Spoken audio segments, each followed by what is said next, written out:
Food Explorers, hulaan niyo yung lulutuin ko ah. Meron tayong hinog na langka. Meron tayong saba. At meron tayong nyog. So, naisip niyo na ba kung anong lulutuin natin? Nope, nope, nope. Hindi tambong-tambong or bilo-bilo ah. Gagawa tayo ng savory version. Kasi in-expect ko na nasasabihin nyo na parang merienda yung lulutuin natin ngayon. So, i-apply lang natin yung konsepto na yon, pero hindi matamis yung kalalabasan dahil ka-partner natin siya sa manok. So, gagawa tayo ng ginataang manok. Siyempre, by this time, I'm sure alam nyo na yung una natin gagawin.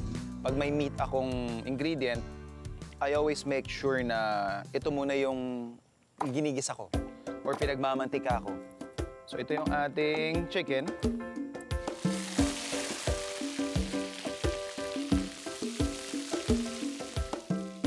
So, habang sinisir natin, prepare natin yung ating aromatics. We have here, galing sa farm, yung ating ginger, yung ating onions,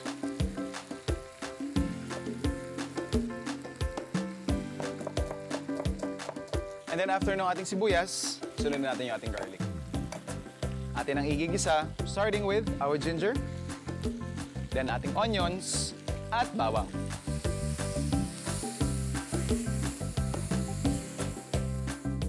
Season lang natin siya ng fish sauce at pepper. And then, ilagay na natin yung ating coconut cream. At habang unti-unting binabalot ng ating gata, yung ating karne na natimplahan ng patis, prepare na natin yung ating saba.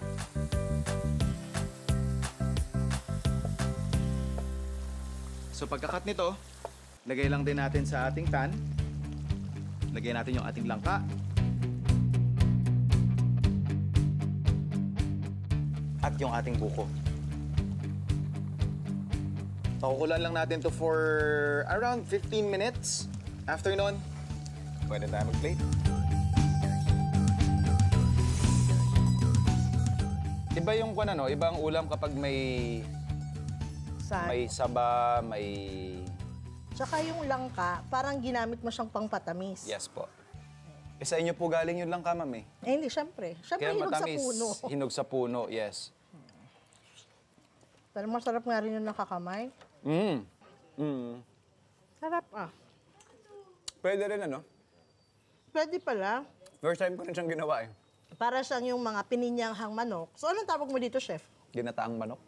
Paano? As common yun ba? Nilangkaang manok? O, palitan na natin daw nilangkaang manok. Nilangkaang manok. Oo. Ano na, kasama na ang dessert, kasama ang main course. Main course, yes. Tsaka masarap yung yung gata, yung naglalatik.